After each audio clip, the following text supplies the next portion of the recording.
Good Thursday, everyone. Welcome to the Blue Water Climate Control Volquest.com mailbag podcast. Glad to have you along with us. Less than 2 weeks till Tennessee practices football. We've got plenty of things to get to with your questions in the mailbag edition here of the podcast. And again, we want to thank our friends at Blue Water Climate Control for their continued support of the podcast and of Volquest.com. For any of your air conditioning needs, any heating needs as well, it's not heating time right now, but any of your air conditioning needs or HVAC needs, Blue Water Climate Control can take care of you. They're going to send the right person out, a repairman, not a salesman, to come out, look at your unit, figure out what you need. They're going to do the right repair the right way, whether it's a simple repair, a cleanup, whether it's a tune-up, whether it's a brand new system, whatever you need. They're going to take good care of you at Blue Water Climate Control. Check them out online at bluewaterclimatecontrol.com, or you can give them a buzz at 865-299-2290. With Austin Price and Rob Lewis, I'm Brent Hubbs. To the questions we go to get this mailbag started. Other than the quarterbacks, guys, what will you be watching the first week of practice? Now, remember, there's no pads, so what are you looking for the first week of practice? Rob Lewis, let's start with you. How about that? I mean, just not any position specifically, but just all the transfers. I mean, the legend that is Joe Milton. What does he look like? The two linebackers, the defensive linemen. Just transfers in general is the easy answer for me. I mean, and as you said, no pads. I don't think we'll get to see a lot, but just physically, do they look like guys that can help you? Austin Price? I agree.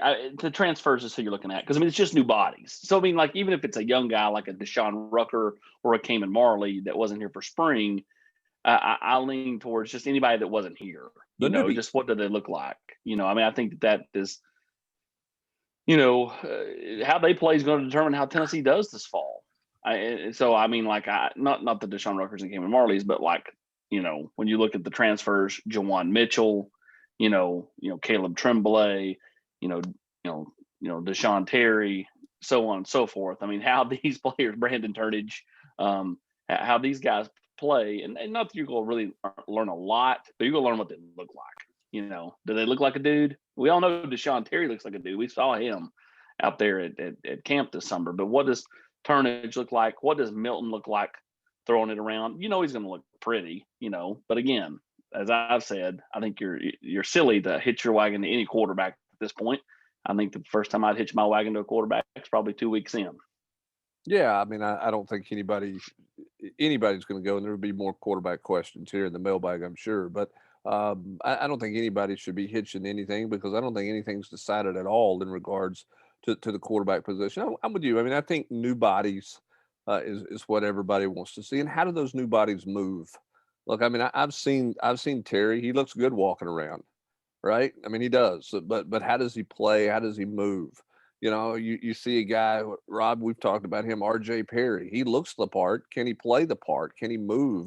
How does that look even without pads on? So I think some of those young guys and obviously all the new bodies are what you're looking for that first week of practice. All right, onward we go. Was the president, talking about Randy Boyd, smarter than everyone by dragging out the investigation until the NCAA was dissolved? Well, the NCAA is not dissolved at this point. So no, there's nobody sat around last December and said, hey, let's go 9 months into this investigation and see what happens with the NCAA. So I do think Tennessee may be nearing a conclusion from the standpoint of the investigation. I don't know who else they need to talk to. But it's going to be interesting to see what they self-impose, and it's going to be interesting to see, Austin, who the NCAA wants to talk to themselves. Do they want to talk to anybody else as a part of their own independent investigation? I don't know that they will because they've been a part of everything to this point, but you never know how that goes, and we'll see. Tennessee's hoping, I think, to at least get something out there on the table, self-imposed, at least an idea of what that may be. Sometime in the next 6 to 8 weeks, I think is the hope. They've talked to members of the last staff. They talked to members of, 2 years ago staff. They've talked to recruits as far as 2021s. They've even talked to some 2022s in this investigation. So, they've exhausted every avenue talking to people, and, they've reached out to, donors and everything else. So it's you would think that you're to the end. I don't know at this point it does feel like they're just, well, let's move this paper from this side of the table to that side of the table. Yeah, it's another 75,000. I mean, like, that's what it feels like at this point. Like, how much more could you be doing? Like, how many bones can you dig up? It's like I went, everybody knows I was in Colorado. After about 3 days in the Rocky Mountain National Park, like, there's only so many more lakes and mountains I could take a picture behind me. Like, I mean, like, at some point you have to exhaust what you're doing. How much more can you do at this point? Yep, I agree. On to Cedar Bluff Vol here. He's got hoops questions for Rob Lewis. Rob, can you reset the hoops board for us? Discuss a few things a bit here. Who do you feel like Tennessee's in best shape with? Who are the top targets? How many do they want to sign in the fall? Who will they push hardest for currently? All right, I don't know if we need to reset the board. I think the board's it's kind of been where it's been. I don't think there's anything new, to my knowledge, really changing in the board. What do you feel like Tennessee is in not the it's done deal, okay? Not the I'm feeling good about it, or the 50-cent gif, as Austin likes to say. But who do you like where Tennessee's at with right now? Kassan Wallace more than anybody, and I don't know that anybody else that's on the board is as far along in the recruitment as he seems to be.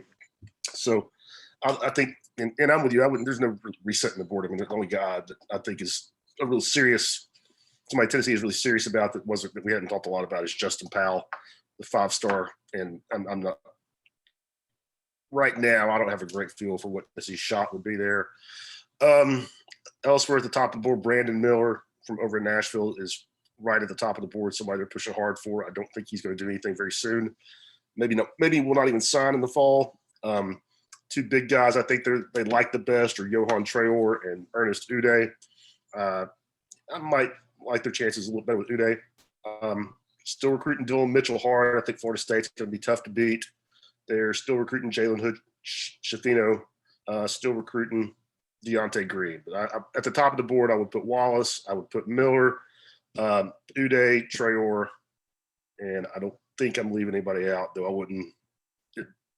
Off the top of my head, that wouldn't be an impossibility. And I think they would be comfortable signing 4 in the fall. 4.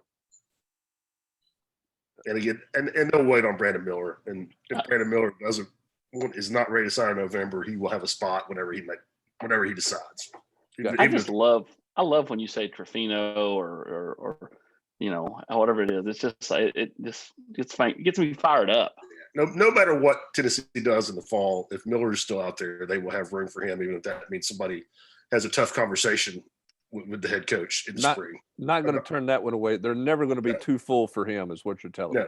No chance. All right. Austin, it looks more likely that Branson Robinson ends up at Georgia. What other running back prospects should we be looking out for, or could they be done with just the Sampson commitment? Running backs, Austin Price. Well, they're done. If they don't get Branson Robinson, or if, let's say, they may choose to call Jordan James and just see. But I mean, I think that the only way you could have done that is if you were landing Isaiah Horton as well. So, outside of those two, I just don't see him. I don't see him going back in on Dallin Hayden. They tried to get him to come to campus, and he didn't want to, and it's probably best. I mean, like, let's face it, nobody gave the Hayden family a hard time when they went to Ohio State. Everybody knew it was coming, and Dallin's happy with the Buckeyes. Outside of that, that's it. I don't see them taking another. I mean, look at the running back room. I mean, body after body after body. I mean, they ain't got enough balls to go around now. Yeah, I mean, and we'll see what that running back room, how some guys emerge or don't emerge in that room. But you never know what it looks like come the fall, come the end of the season. You never know if there's a JUCO guy. I mean, you don't know what happens there. But, I mean, they would take Branson Robinson. And outside of that, it's probably unlikely that anybody else. They're not going to take a guy just to have a second guy, I think is what you're implying, right? Correct. I mean, that's probably not the direction they're going to go. All right. Given the focus on getting more of the team vaccinated, do the protocols differ if vaccinated teammates test positive versus non-vaccinated teammates? Are the testing protocols the same as last fall, or have they been relaxed? I think nobody. I don't think anybody knows exactly what the protocols are going to be. I think that's all being looked at, and as the commissioner said, that's changing every day with numbers that are changing out there. And his answer to that right now is just everybody get vaccinated. So we'll see what happens. If guys are not vaccinated, I would think the testing protocols would have to be very similar to what they were a year ago. I just think that would make the most sense, but we'll see. I know on the basketball side, they're still testing kids, and Still I testing don't know. now. At least as of last Tuesday, there were guys that were still getting tested. Still getting tested. So, and we'll continue. And I know football's done continue to do testing as well. I don't know if it's been as stringent and as frequent as it was on game weeks last fall for football, but I know that they have continued to test. But I think once you get into the season, I think if you would go back into a similar testing pattern that you had a year ago, and and we'll see how many guys elect to get vaccinated or do not get vaccinated. Tennessee made it known that they were not at 80%. They were not one of the 6 teams. Josh Heupel said, Austin, that were not at 80%. Although you noted that Tennessee's pretty close to that, but they're not one of the 6 teams at 80% right now. Well, correct. Someone said on the board, Brent, that well, I bet it's the guys that just got here. Man, everybody's been here. Like you're talking about Cayman Marley. He was kind of the last edition. I mean, everybody else has been here since June 1. So I mean that's a month and a half. So it's guys with personal preferences. To some guys, sure probably don't feel the need because they had it a year ago. They had it last fall. Do they feel like they need to get it because they've got the antibody? I mean, there's just a lot of things out there that everybody's trying to sort through beyond student athletes. Families with their kids and everything else are trying to look through. So no, I don't think it's just kids that just got here. I think it's just the personal preferences of a lot of kids, not just at Tennessee, but around the country, who are trying to make that decision and to this point have decided not to have the shot. All right. Did the staff decide they like Austin? How do you say it? How do you say Elik's name? Elik. Elik, how do you say his last name? Ailmanor. I mean, I need to ask him. AP, come on. I didn't like I set it up for you to deliver with conviction, and you didn't. Well, Elik is what the kid goes by. All right. Now, as far as how you say his last name, I just say when I call him, I just say, "Hey, Elik." Okay, so I don't go. We're going to call him Elik Ailmanor. Well, and now if you were talking to Deion Sanders, that would end the conversation if you didn't say his last name. I mean, that's off topic, but my word, that was unbelievable. I just love that everybody went and made like 3-minute videos of reporters calling Nick. I mean, there have been times where I've said Butch or Jeremy. There have been times where I say Coach. I mean, like, it's different. I mean, heck, half of the recruits I call me Coach, or probably call y'all Coach, because that's just kind of almost a common thing that kids do, or even other coaches do. When they're just talking, they're just so used to saying Coach, they call a lot of people Coach. So it's so bizarre to me that Deion, after watching the video, I get it. Like like he asked, and the guy kind of was a smart aleck back, and it is what it is. But I mean, get off your high horse. I mean, good God. Steve Matthews, though, former coach of Catholic, used to, I'd call him Steve, and he'd get mad. And I'm like, I'm not calling you anything but Steve. Like you're an equal to me. Like there's no you're not calling me reporter, or Mr. Price. So, I always crack me up when he'd get his panties in the water about such things. So, no different here. Yeah, I think typically for me, I use Coach in a press conference setting. Generally, not even their last name, just Coach. And then if I'm in a casual conversation or a private conversation, I generally call them by their first name. That's kind of how it goes. All right, let's get back to VFL 84's question. Did the staff decide that they like Elik more than Horton, Elik more than Horton, which caused them to not push as hard there? And what are your thoughts on Elik as a player and a legit option for Tennessee, Austin Price? I think he's a very legit option for Tennessee. everybody that's seen him thinks he's a freak. Now there's just not a lot out there. He's from Canada. He's a good-looking kid. Hubs, you and I saw him at the airport that day when he was here for his official visit. He is a really, really well put together kid. But again, I don't know. I mean, like it's hard. It's always hard to judge. Like, what are you going against? I know the one person said on the board that their kids or whatever went to that, that particular school and the competition's not great, but I mean, people said Trey Smith's competition wasn't great at USJ and, he translated pretty well to college football. So, I mean, I just think a lot of it's the drive. Kid's a very smart kid. So I think Tennessee's chances are, I mean, they're as good as Stanford. And to me, it's a 2-team battle. As far as Isaiah Horton, yeah, I just think Miami just wanted it more. You can look at that however you want to look at it. But Miami worked it hard with former players, with Isaiah, and and had the current group of kids wearing him out. And so I'm not going to close the door on Isaiah long term, but I'm going to close it for the short term. He's not picking Tennessee when he announces, but long term, Tennessee goes out and throws it around a lot, and Isaiah has a good senior year. I can totally see, those two hooking back up sometime before signing day. All right. Pine Mountain Ball wants us to mix it up. All right. He wants starting fives. You cannot say any ors in your starting five, but he wants to change up who's answering what question. He wants Austin, you to name your starting five in basketball. Oh God. Kennedy Chandler, Josiah Jordan James, John Fulkerson, Brandon Huntley Hatfield.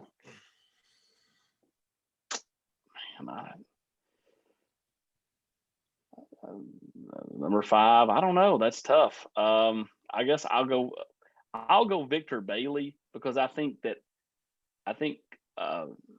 our boy from overseas can handle coming off the bench better than Victor Bailey could.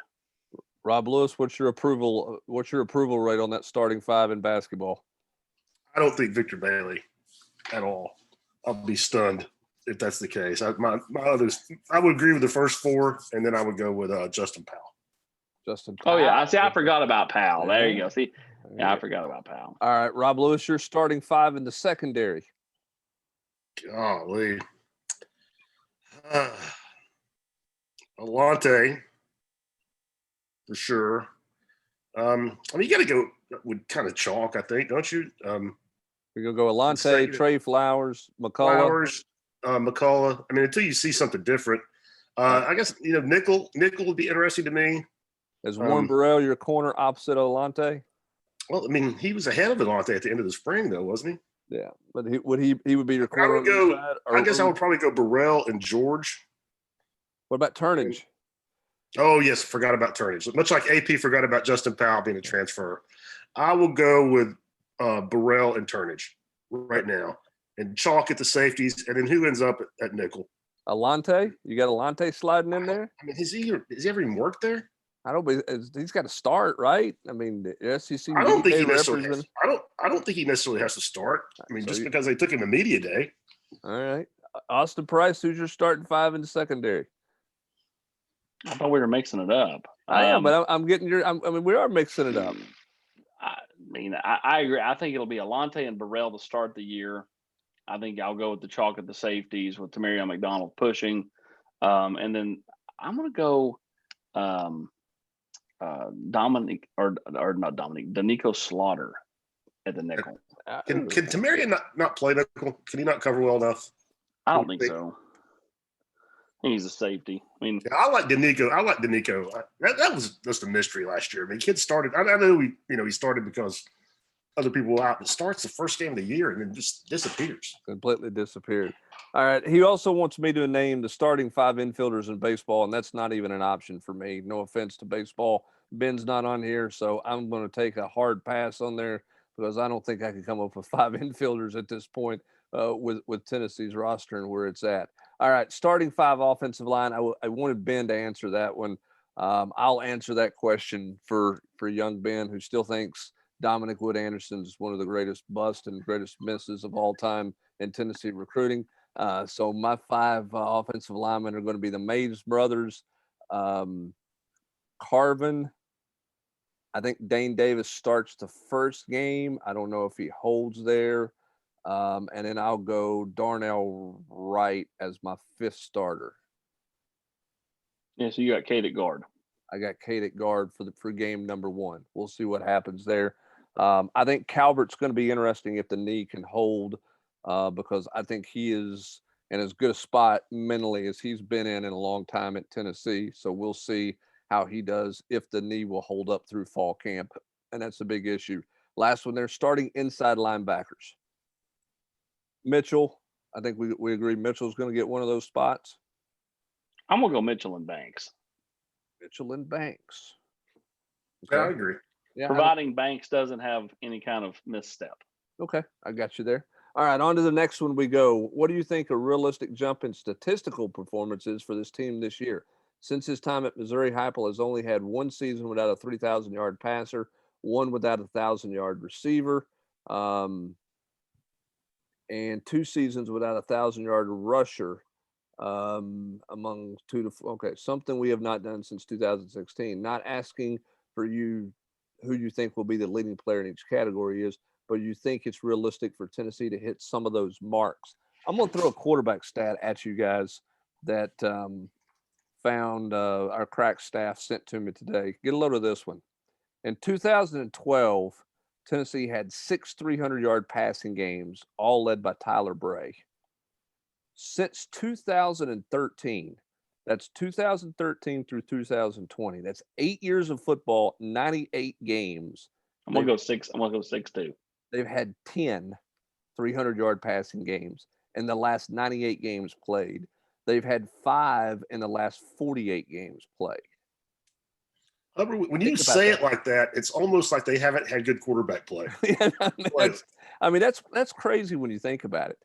Well, they had Dobbs for almost 4 years, and he would probably throw for 250, but he wouldn't get that 300 plateau when he did throw. But he'd also run for 75, 80 yards. Here's the thing: Josh Dobbs in his career had 5 300-yard passing games, which I didn't think he would have had that many. To be honest with you, he had 5. Garantano had 3.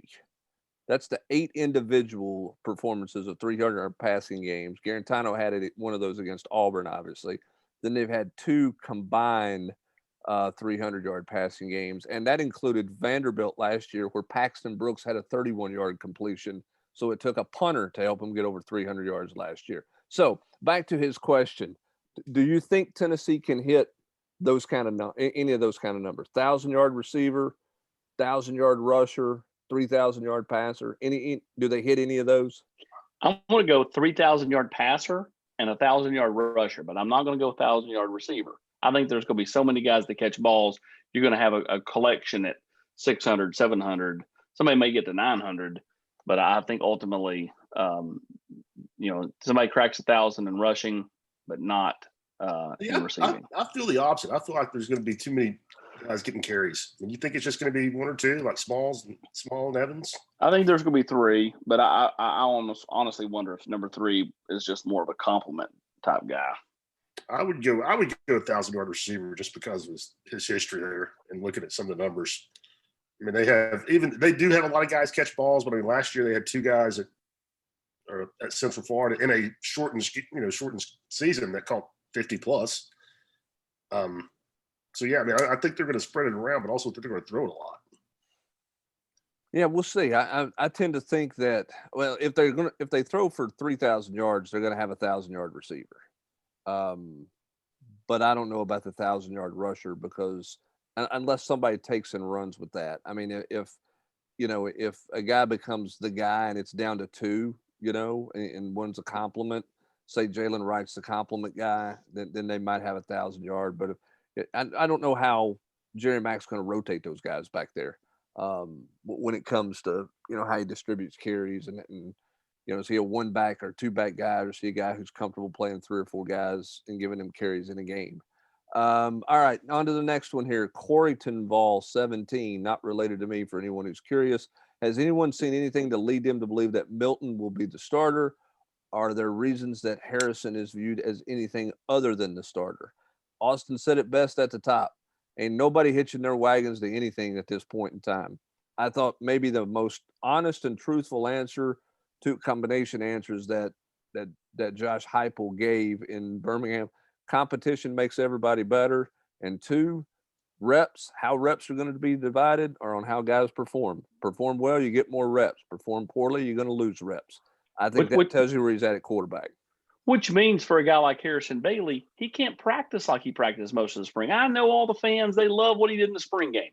But I talked to way too many people, whether it be players, whether it be coaches, whether it be support people, who just say he did not have a good collection of practices leading up to the orange and white game, was never consistent enough. If he's consistent, he'll have a real shot. If he's not, it's going to be tough for him. I just, that's how I feel about it. But I mean, again, I think you're silly if you're picking your horse right now. I'm not picking a horse. I'm just hearing too much Joe Milton stuff. It's making me. I was skeptical earlier on when he first showed up, but there's too many whispers out there for me to think that that's not the guy that the coaches at least want to win the job. I hope that we get a chance to see these guys do something other than throw routes versus air, so that we can formulate some kind of opinion on them, as opposed to, having to bank on what 2 or 3 different people will tell you. You know what I mean? There's certainly been consistent hype, if you will, from people you talk to about Joe Milton because he's big and he can throw it a country mile. But at the same time, too, people over there don't discredit what Harrison Bailey did in the spring game. But as you mentioned, can he practice more consistent? Maybe the most consistent practice guy is Hooker, but can he throw the ball down the field on a consistent basis? We'll see. I think that's why it's hard to say, and I know, Rob, you're not saying this guy is going to be the guy, but you're hearing, a lot of Joe Milton buzz, and there is a ton of Joe Milton buzz out there. Got to go out there and prove it. We'll see which one of these guys can do that when they get into fall camp in less than 2 weeks. All right. It's widely known or accepted to the team. Is it widely known or accepted to the team and those inside the program that they'll probably not be going to a bowl game this year due to self-imposed penalties? If this thing lingers into September or even October and the penalties are announced mid-season, what kind of effect would that have on the current team season? If they're playing well or better than expected, would it be a crushing blow? Not that big a deal since they're expecting it to happen anyway. I don't know where the players are on it. I don't know how much that's been talked about.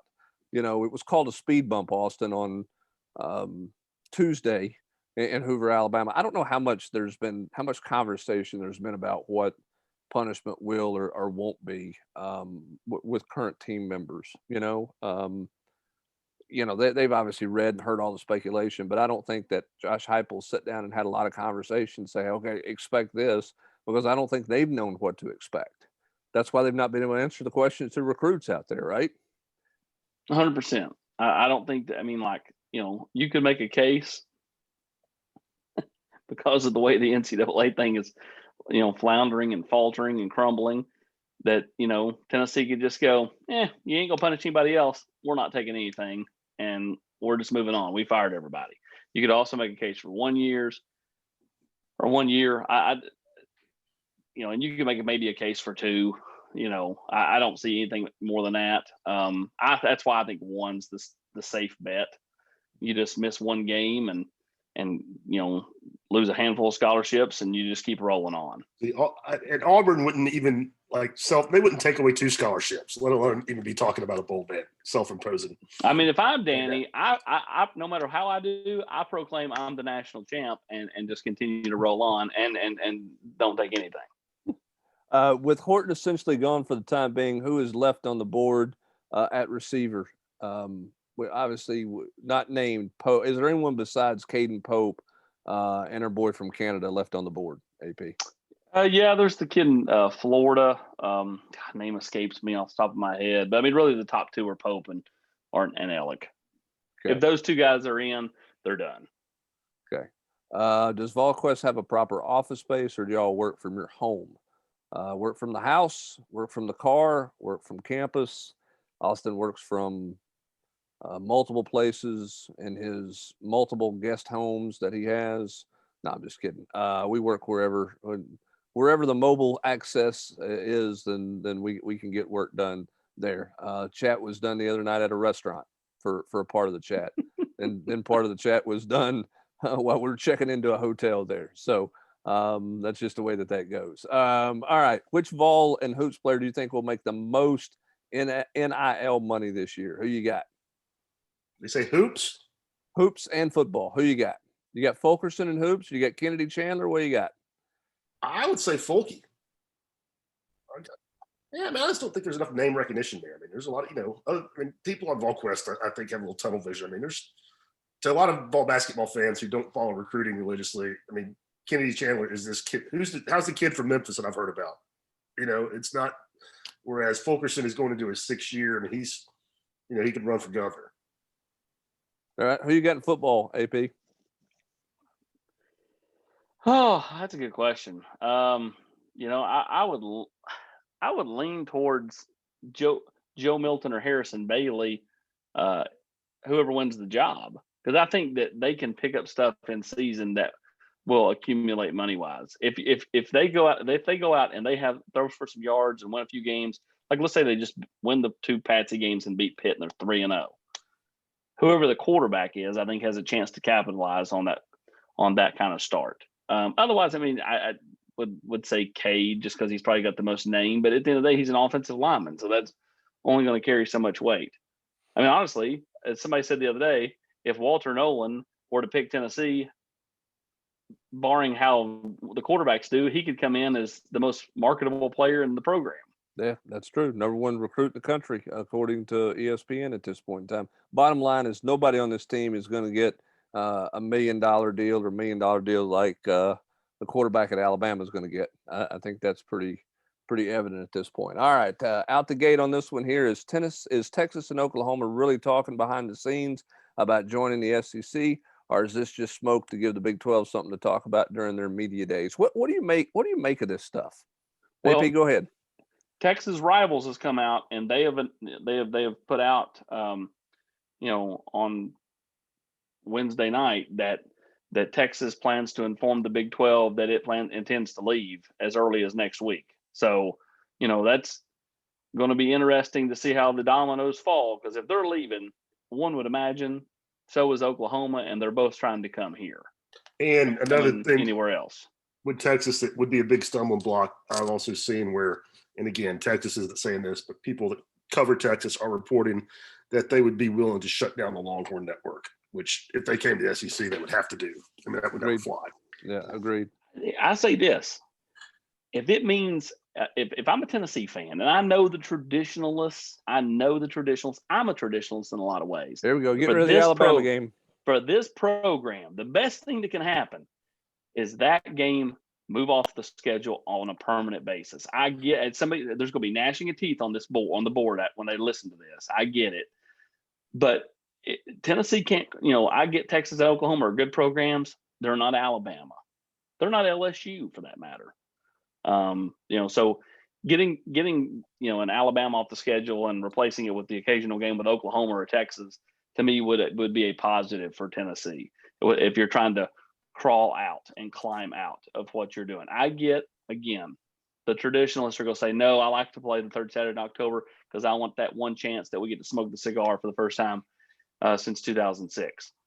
But I think if you're trying to crawl out, the best thing you can have happen is to have a more winnable game than a game that you've not won in 15 years.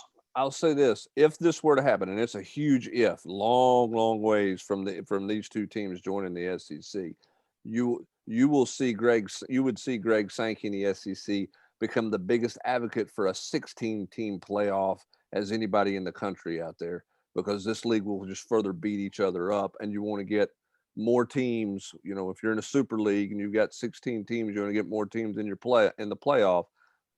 I think you would see the SEC be a big advocate for a quick expansion, another round of expansion for the college football playoff system. If that were to happen, if those 2 teams left the Big 12, there would be no Big 12. That would make it. That would certainly put the hammer on it in a hurry. So interesting times. Um, those are the two most profitable programs outside of maybe the private school, Rob, Baylor. But I think you're looking at Texas and Oklahoma making the most money. They would generate the most dollars for a conference if they move to. They're the most marketable teams in that conference. Would be a major shakeup if something were to really develop out of this thing moving forward. I don't know what's got Texas ready to jump as fast as they have, but um, it will. We're back to the conversations that could really change the footprint of college athletics if those two teams are bolting and trying to get in the SEC. It would be revolutionary. It'd also be if it does happen, it would also be a wake up call for Texas, because they wouldn't be running the show anymore like they are accustomed to in the Big 12. Maybe a little bit of Oklahoma thrown in there, but they wouldn't have the muscle to dictate policy the way that they do now and always have. Yeah, that's a great point, because I mean that they put the Big 12 together the way it is right now. I mean, it was because they were out the door, and so they basically, got the thing back together for the Big 12. So you're right. They swing a large stick in terms of policy, in terms of how they do things, and that would not happen in this conference with them for sure. So huge storyline to keep tabs on, that everybody's going to be watching over the course of the next few weeks to see what really happens there. Does Texas really inform the Big 12 of that? And do things continue to keep moving in some kind of direction, and is there a smoke screen there, or just how much is there? Will be certainly worth talking about. Also, we're talking about the start of spring or start of fall camp, which is now less than 2 weeks away, when Tennessee hits the practice field in 13 days. We'll continue to get you ready for that, as Rob will finish out his opponent previews, and we'll begin and finish our positional previews before Tennessee takes to the practice field. That's going to do it for this Thursday edition of the Volquest.com Mailbag Podcast, presented by Blue Water Climate Control. For Austin Price and Rob Lewis, I'm Brent Hubbs. Thanks for joining us. Have a great rest of your Thursday, everybody.